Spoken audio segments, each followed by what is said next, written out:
pessoas! Sejam todos muito bem-vindos a mais uma live, a mais um programa Pequeno Empreendedor. Bom, o tema de hoje é um guia prático para você ir em busca de fornecedores de alimentos para quem está começando e quem está no caminho, parte 2. Ontem nós falamos do tema, ontem nós conversamos do tema, ontem nós também nos aprofundamos um pouquinho, eu dei dica para vocês de como realizar esse processo, mas também é muito importante que a gente continue, porque não deu tempo da gente terminar todas as nossas perguntinhas e hoje eu tenho dicas valiosas para você, mas se caso você ainda não tenha visto, né, o que foi que aconteceu na live de ontem, eu tô aqui para falar também. Bom, ontem nós tivemos duas lives, a primeira foi sobre o tema fornecedor, né, um guia rápido para ir em busca de fornecedores para quem está começando e quem já está no caminho. Então, resumindo basicamente, o fornecedor, ele é a pessoa que te ajuda muito a elaborar aquele produto de qualidade onde o seu cliente corre atrás. E ontem nós também entrevistamos a empreendedora Aline Fonseca. E olha que interessante, ela falou que o que fez diferença no produto dela foi qualidade. Ela nem colocou nas redes sociais, em nenhum momento as pessoas estavam correndo, né, atrás dela, ou seja, foi passando do boca em boca, né, sem fazer, e as pessoas foram ligando para ela que queria aquela delícia dela. Então, ela falou que foi a qualidade, logicamente, ela também falou além do carinho, né, do respeito com o alimento. Mas assim, gente, a gente só consegue realmente fazer um bom produto a partir do momento que você começa a investir. Ah, Aline, então quer dizer que esse é o maior investimento? O maior investimento que você pode fazer é conhecer o seu produto. E isso não leva dinheiro de você, tá? Leva o seu tempo. E isso é o que você precisa muito se dedicar. Então, você precisa ir lá, você precisa estudar o seu produto, precisa estudar o seu nicho. A partir do momento que você estuda, o fornecedor, ele vai assim ser de grande valor para você.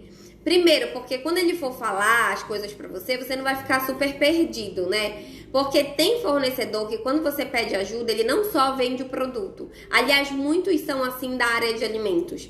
Ele vai até a sua empresa, ele leva um produto, às vezes ele pede uma pequena porcentagem, que é para cobrir os custos dele de transporte. Aí ele vende a matéria-prima de teste a baixo custo, ou então ele cobra só metade, ou então esse fornecedor acaba também cobrando alguns produtos que são mais caros e ele te faz a doação dos mais baratos para fazer o teste. Enfim, gente, assim, o fornecedor, ele te ajuda muito quando você vai em busca, porque, como eu falei, normalmente, tá, gente? Isso não é 100%. Normalmente, os fornecedores da área de alimentos, eles correm muito atrás da gente. Porque eles sabem que a partir do momento que ele fidelizar o produto com você, tudo acabado. Principalmente se você estiver iniciando, que é o seu caso. Não desista do seu sonho. Você, pequeno empreendedor que está começando, empresa do zero, com baixo custo, fica comigo até o final. Então, principalmente você que está começando, que tem um monte de dúvida, você precisa estudar. Você precisa entender o seu produto. Então, quando o fornecedor vem até você, ele vai te agregar valor. Valor ao seu produto, valor ao seu conhecimento e simplesmente, maninha, você não vai ficar assim, super perdido no que ele tá te falando. E até fazendo perguntas que você já não deveria mais fazer. É a mesma coisa, por exemplo, de eu pedir ajuda para uma pessoa, né, que fornece a minha matéria-prima. Isso já aconteceu. Eu já recebi na minha empresa um tecnólogo de alimentos voltado para sorvetes gelados comestíveis e ele é especialista nisso. Então eu pedi ajuda, ele veio, trouxe os produtinhos dele, lógico, né? Aí o que ele fez o teste, ele não me cobrou nada, não cobrou nada do transporte. Só que como eu quis fazer testes a mais, aí eu paguei pelos a mais, né? Que eu não havia combinado com ele, mas tudo bem, tudo certo. Só que o que acontece? Imaginem só, se ele chega aqui e ele fala comigo e ele diz ali, o saborizante, aí eu vou olhar e, tipo, o que é saborizante, entendeu? Então, assim, isso é algo, na minha opinião, bem sério, é algo que é um emulsificante. Então, assim, isso pra mim é sério, porque você não consegue acompanhar o raciocínio da pessoa. Além disso, você poderia ganhar muito tempo, sabe, acompanhando ele. Assim não, ele tem que ir muito, aliás, bem devagar com você, para você aprender do zero. E você acaba, muitas das vezes, não realizando o teste com mais profundidade, porque simplesmente você não consegue entender o que está acontecendo passo a passo.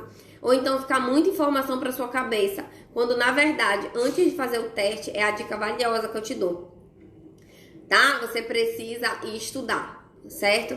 Então, vou até falar isso mais tarde também, ressaltar no nosso resuminho do dia, porque eu acho uma coisa super importante, que as pessoas querem procurar o fornecedor achando que ele vai dar a mina de ouro e vai fazer com que você seja o sucesso desde o início. Quem faz o seu sucesso é você, devagarinho, desde o início, com organização, planejamento, que foi o que nós falamos ontem. Com certeza você vai ter sucesso.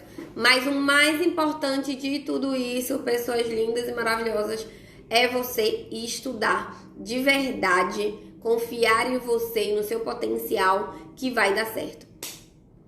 Então, né, eu já resumi aqui pra vocês, porque nós estamos na parte 2. Então, vamos à primeira pergunta. O que diz a legislação? Eu vou ler pra vocês, tá bom? Vou ler a legislação pra vocês. E vamos lá. Tá? Bom, na parte 4.7, onde fala sobre matéria-prima, fala assim sobre fornecedor. Os serviços de alimentação... Vou colocar aqui. Os serviços de alimentação devem especificar os critérios para avaliação e seleção dos fornecedores de matérias-primas, ingredientes e embalagens. O transporte desses insumos deve ser realizado em condições adequadas de higiene e conservação. Eu vou dividir aqui para vocês entenderem melhor. Quando ele fala que os serviços de alimentação, ou seja, toda e qualquer empresa que vende alimento, que trabalha com alimento, que manipula alimento, é uma área de serviço de alimentação, ok? Vamos lá. E devem especificar critérios para avaliação e seleção de fornecedores de matérias-primas, ingredientes e embalagens. Aí olha só o que ela fala. Que deve especificar critérios, ou seja, você que tem empresa de alimentos, você deve especificar critérios para avaliar uma seleção de fornecedores da matéria-prima, do ingrediente e da embalagem. Estão entendendo, pessoas? Não, ali não entendi nada. Calma, relaxa que eu vou explicar agora. Ele te diz, aqui a legislação te diz, que para você escolher o seu fornecedor, você tem que ter um critério de seleção para que você escolha um fornecedor de qualidade. Tem que haver um critério de seleção para que a sua matéria-prima, seus ingredientes e sua embalagem esteja de acordo. Mas a Aline, ela tem um modelo na legislação que diz como a gente pode avaliar? Não, a legislação não tem uma tabelinha, ela não te fala como você tem que avaliar. Por quê? As boas práticas em si, eu acho, né, que a legislação pensa assim, como eu já tô falando de boas práticas, a pessoa já tem que entender, né, que a gente tem que ter higiene do início ao fim. Então, o início da higiene não é quando eu vou manipular meu alimento, é desde o momento que eu recebo a minha matéria-prima, não importa se é você que vai até o local. Você tem que fiscalizar a data de validade, se a embalagem não está corrompida, se não tem nada que vá te lembrar ou que você vai ter suspeitas de que aquela matéria-prima não está de acordo com as boas práticas, ou seja, ela não está rasgada, danificada, ela não está alterada de alguma forma, o rótulo tá bonitinho, tá interessante, tem lá, por exemplo, em alguns casos, a aprovação do Ministério da Agricultura e assim vai, tá? Tudo isso dependendo do seu nicho. E a mesma coisa se o fornecedor for levar na sua empresa, você também tem que fiscalizar do mesmo jeito. Então, para quem não viu, vai lá no vídeo de fornecedor parte 1, e eu também coloquei no resuminho do dia sobre esse documento. Inclusive, eu coloquei um documento e que eu tinha tirado algumas coisas, limpado algumas coisas que era da minha realidade. Deixei o documento branquinho lá pra vocês, tirei até a minha logo, a logo da empresa, e deixei lá. E no outro dia eu até acrescentei mais coisas que vocês poderiam usar melhor, né? Coloquei ali uma legenda. Então, assim, gente, no caso, ela tá dizendo que você precisa avaliar, porém ela não tá te dando modelo de avaliação, mas ela tá confiando que você já aprendeu o que são boas práticas de fabricação. E ela tá te dizendo assim, ó, empresário, pessoas que mexem com alimento, as boas práticas de fabricação, ela não começa na área de fabricação. Ela começa com o seu fornecedor, com a sua matéria-prima. Antes da matéria-prima chegar na sua empresa, ela tem que estar íntegra, de qualidade, e o fornecedor também. O que isso significa, tá? Na maioria das vezes, não é 100%, na maioria das vezes, o fornecedor, quando ele te diz assim, meu produto é bom, meu produto é de qualidade, eu vou ali, eu vou testar, vou levar uma amostra pra você, você vai gostar. Normalmente, quando isso acontece, é verdade. Porque ele não vai colocar a mão no fogo e depois se queimar. A não ser, pessoa da minha vida, mano, maninha, a não ser que você não entenda nada do assunto, aí a pessoa faz com você o que ela quiser. Porque se ela falar que é assim assado, você vai questionar? Não, você não sabe, você não entende do assunto, você não estudou. Como é que você vai questionar algo? Como é que você vai avaliar algo se é certo ou errado se você nem sabe sobre aquele assunto? Então, se você não quer ser enganado, porque é difícil, tá? Eu quase não vejo isso, assim, no mundo de alimentos. O fornecedor, quando ele quer vender porque ele tem que bater metas, né? E ele tem que levar essa meta pro superior dele. Então, quando ele fala que é bom, normalmente tá certo. Mas a gente não sabe, gente, né? Existem exceções e a gente não sabe o que a pessoa pode estar pensando. E principalmente se ela perceber que você tá zerado, entendeu? Então, por isso que é muito importante. Então, assim, normalmente, quando ele te fala assim, não, meu produto é bom, pode confiar, eu vou aí, normalmente é bom mesmo. O que não exclui a necessidade de você auditar esse fornecedor de alimentos para entender se ele pratica, se ele realmente realiza as boas práticas de fabricação, tá? Se ele vai lá arrumadinho, né, com o uniforme adequado, se o carro que ele transporta é um carro limpo, se todos os produtos dele que chegam são produtos íntegros, que tem todos os selos de qualidade, sabe? Que não é um produto qualquer, enfim. Então, assim, aquele documento lá que eu coloquei pra vocês, utilizem, gente. Eu deixei em branco pra vocês. Eu tirei a minha realidade para colocar a de vocês, tá? Então, assim, bem importante, certo? Como eu falei pra vocês, eu tenho uma memória muito boa em relação a fornecedores. Mas pra quem tá começando e ainda não tem esse contato com o fornecedor, eu super recomendo, gente, de vocês fazerem essa avaliação, de vocês conversarem com ele, de vocês verem a matéria-prima dele, se vocês puderem, façam um teste com ele e principalmente estudem. Estudem, porque senão vocês não vão ter condições de entender nada que ele tá falando. E ainda pode, né, de repente existem exceções que ainda podem usar de má fé o fato de você não saber e não conhecer o produto. Inclusive, vai mais uma dica, tá? Procure o preço das matérias-primas que ele vai oferecer para você no mercado, porque existem distribuidores, ele é o fornecedor, a fonte, mas existem distribuidoras, né, que vendem o produto dele. Então, já faz uma pesquisa de mercado, tá? A gente nunca sabe o que pode acontecer, então é a dica de ouro para você, pequeno empreendedor que tá começando agora. E não desiste. Você que tá começando, que tá no caminho, não desiste não. Pega essa planilha aí e já começa a fazer sua avaliação, ok? a legislação ainda fala mais alguma coisa, tá, pessoas? Então vamos lá, né? Eu sei que tá ficando assim um pouquinho, às vezes, batido demais de falar da legislação, mas não é, porque a gente precisa seguir ela, né? Então vamos lá. Vamos lá. Vamos agora para o item 4.7.4. Os lotes de matérias-primas dos ingredientes ou das embalagens reprovados ou com prazos de validade vencidos devem ser imediatamente devolvidos ao fornecedor e, na impossibilidade, devem ser devidamente identificados e armazenados separadamente. Deve ser determinado o destino final dos mesmos.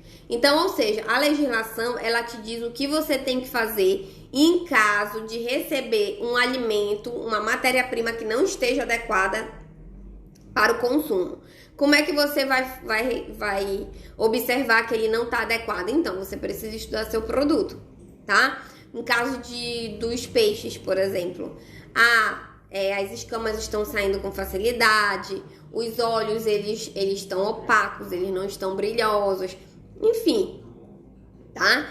Você conhece seu produto, você vai ter que entender. Ou eles devem ser imediatamente devolvidos ao fornecedor, tá? E se ele não for devolvido, ele tem que ser devidamente identificado, ou seja, você tem que... Aqui no caso a gente teve uma planilha, eu fiz ano passado, fiz recente, uma planilha em que tá colocando lá o que foi que aconteceu com o alimento, a data que ele chegou, a hora que aconteceu, e aí a gente já ensaca e coloca lá uma etiquetinha de que ele não pode mais ser utilizado até nós tomarmos a providência, e ele tem que ser armazenado separadamente, ele não pode ficar junto com o material utilizado dentro da sua rotina, tá? Então isso é muito, muito, muito, muito importante, ok? E aí, pessoas, vocês já entenderam do assunto, já tá tudo certo aí com a legislação. Realmente, esse é um assunto um pouquinho puxado, é um pouquinho demorado, porque a gente fala de legislação. E assim, legislação, a gente precisa ler, a gente precisa reler, a gente precisa estudar. Eu leio essa legislação aqui quase toda semana. Não é nem que eu queira, sabe? Não é nem vício. É porque de vez em quando eu tenho, assim, algumas... Não é nem dúvida, é que eu esqueço, pra você ver que não tem como a gente gravar tudo, sabe? Como a gente fazer tudo. Realmente é um assunto extenso, essa parte de fornecedores, mas é um assunto que você tem que saber desde o início. Aline, eu vou começar? Não. Vou começar de qualquer jeito? Não. Já tem que ter essa sua planilha aqui de avaliação de critérios, de avaliação de seleção de fornecedores de matéria-prima, assim como também tem que ter, no meu caso, eu faço aqui uma planilha, né, do que aconteceu com o produto, já separo ele, tudo certo, ele não fica mais rodeado com aqueles, ou na mesma, no mesmo lugar onde fica a matéria-prima que será destinada à produção do alimento. Tudo bem, pessoas? Então vamos lá, ok? Vamos à nossa segunda perguntinha de hoje. Vamos lá. Segunda perguntinha de hoje. Qual a importância das visitas técnicas? Aline, que visita técnica é essa? Me conta que eu não sei. Então, essa visita técnica, falando para vocês agora, você pode pedir ao seu fornecedor para fazer. Eu me lembro que quando eu trabalhava em uma empresa, eu visitei vários fornecedores. Gente, assim, inúmeros fornecedores. E alguns eram super gentis, assim, ficaram muito felizes com a minha presença. Outros ficaram um pouco assustados, mas não disseram que não. Por quê? É um critério de avaliação? Sim. A legislação não diz que tipo de critério. Ela diz que você tem que ter um tipo de critério de seleção, mas ela não tá te dando algo específico. Ela não tá te dizendo o passo a passo do que é um critério específico de seleção de fornecedores, matérias-primas e ingredientes. Ela não te diz. Então, visita técnica pode ser uma forma de avaliação, de seleção, de critério do meu fornecedor. Por que não? E, gente, sabe o que é legal? A gente fica super encantada. Sério. A gente que gosta de alimento, a gente que já leu a legislação e já entende das boas práticas, porque você leu, releu, consumiu toda a legislação, é muito legal, sabe? E independente do seu nicho, você precisa estudar a legislação RDC 216. Foi essa que eu acabei de falar para vocês agora, nesse momento, tá? Então já anota aí, papel e caneta na mão e já vai estudar essa legislação independente do seu nicho. Boas práticas é para todo mundo, é para todo mundo, ok?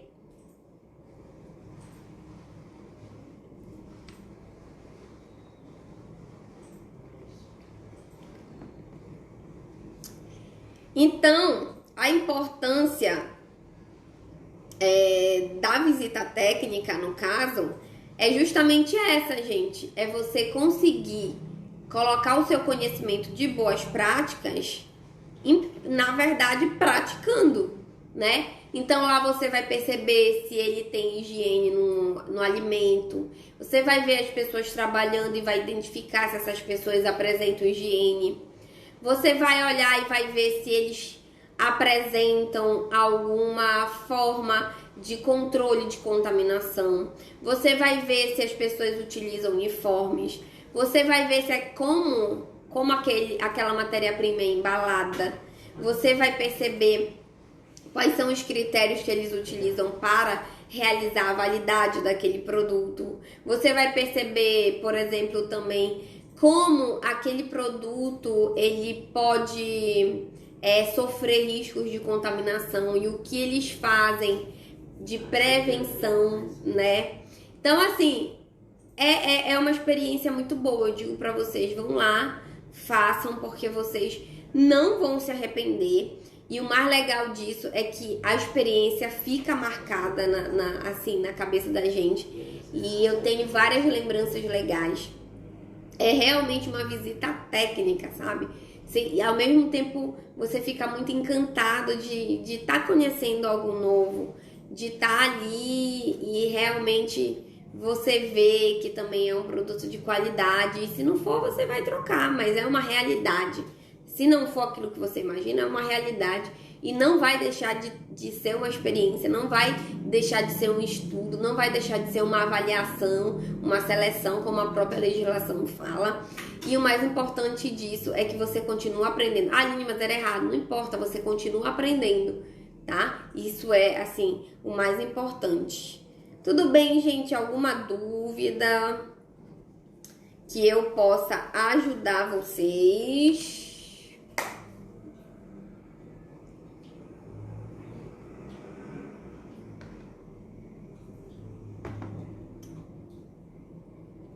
Vamos então à nossa última perguntinha, certo? Hoje nós temos só 4 perguntas e essa é a última. Por que a linha é a última? Porque o assunto foi extremamente demorado, né? E aí a gente resolveu fazer parte 2, ok? Então vamos lá, né? Então, qual situação desagrada o empresário e pode se tornar um problema? A situação que desagrada o empresário se você conseguir observar lá no documento que eu falei para vocês na live, um guia rápido em busca de fornecedores para quem está começando e quem está no caminho parte 1, se vocês observarem isso, Vocês vão ver que um dos itens de avaliação é a qualidade do produto, é o atendimento, é se ele participa do evento com você, se ele facilita a forma de pagamento, né? Principalmente se o produto dele é de qualidade, se ele não tem um histórico ruim de todo o tempo tá te dando um problema e não tá te ajudando. Então, assim, eu acredito fielmente que esses são critérios que, quando eles não são cumpridos, eu falei aqui assim, só alguns, quando eles não são cumpridos, eles desagradam muito o empresário. Por quê? Sem uma presença de um fornecedor bom que te ajude, o seu produto ele pode sair sem qualidade. Você vai ficar com certeza estressado, angustiado quando ele te dá um furo, tá? Quando ele não chega no horário. Quando você pede ajuda em um evento que pra você, pra sua empresa naquele momento é extremamente importante e ele não vai te ajudar, ou então ele diz que vai te ajudar e quando chega na hora ele não te ajuda, tá? É outra coisa assim que dá uma revolta na gente muito, muito complicada. A outra também, por exemplo, é aquele que diz que tá tudo certo, que ele vai te ajudar e que o produto dele é de qualidade, te oferece o melhor dos melhores produtos, faz o teste com você, tá tudo certo, tudo resolvido. E quando chega na hora dele realmente te entregar a matéria-prima, ele entrega uma matéria-prima que não foi aquela que ele te apresentou, não foi aquela que ele fez o teste com você, ou seja, ele na verdade, infelizmente, ele usou da sua boa vontade. Por isso que eu digo, gente, estudem, porque você só pode criticar algo e avaliar algo a partir do momento que você conhece do assunto, né? Então, assim, aí na hora que ele mandou pra você realmente fazer o seu produto acontecer, o seu primeiro produto da sua empresa que você tá começando, o produto não é o mesmo. Então, isso aí é algo que eu digo que desagrada muito o empresário, né? Principalmente o pequeno empreendedor que tá começando. E assim, gente, o mais importante de tudo, de verdade, aquela planilha que eu deixei pra vocês, que eu permiti que vocês observassem e estudassem na live da parte 1, ela tem ali a parte de problemas, ocorrências, né? Na parte 2, na página 2. E ali é um instrumento de trabalho que você pode usar muito, muito fiel a você, porque ali te gera um histórico do teu fornecedor. E assim, quando você chama ele para conversar, o que foi que aconteceu, né? Aquele papo. Você sente e diz, olha, tá vendo esse dia, tá vendo essa hora, aconteceu isso, isso, isso. Eu liguei para você, você prometeu isso e você não cumpriu. Então, eu tive esse prejuízo. Quando foi no outro dia, você me deu outro tipo de problema, de outra área, de outro assunto, mas o produto continua sendo seu e você não resolveu. Depois de uma semana você resolveu, só que eu já estava no prejuízo. E quando foi no outro dia, você teve a audácia de ainda cometer o mesmo erro. Então, assim, você cria ali um histórico que não tem nem como a pessoa falar que não. E às vezes, gente, é assim, tão ruim, tão ruim. Na época não tinha essa questão muito de... Quando eu usei pela primeira vez essa tabela, não tinha muito essa questão de WhatsApp. Eu acho que nem existia. Mas o que eu fiz? Eu mandei todos os e-mails pra ele. Eu tirei print de tudo. E todas as vezes eu ia colocando assim no Word, sabe? Por ordem, por data. E unido a esse documento de histórico de ocorrência, pronto. Você tem a prova perfeita para dizer assim, ó, você pode ser bom para outra pessoa, porque o que eles vão te dizer é o seguinte: ah, mas o fulano de tal, aquela empresa grande que você conhece, que é do seu mesmo nicho, que fabrica o seu mesmo produto, eles adoram o meu produto, então fique lá com ele, porque aqui você não tá fazendo um bom trabalho. Se você faz um bom trabalho lá com ele, por que você não vai fazer comigo? Só porque eu sou um pequeno empreendedor, só porque eu tô começando, qual a diferença dele pra mim? Entende? Então, assim, aqui eu tenho um histórico de você. E você não tá qualificado para trabalhar comigo. Você não tá qualificado para trabalhar com o meu produto. Não é isso que eu espero de você. Então, eu já te dei todas as chances do mundo, tá? Tá comprovado aqui. E não dá mais para trabalhar com você. Sinto muito. Tudo bem? Então, assim... É essa a realidade, gente. Vocês têm alguma pergunta?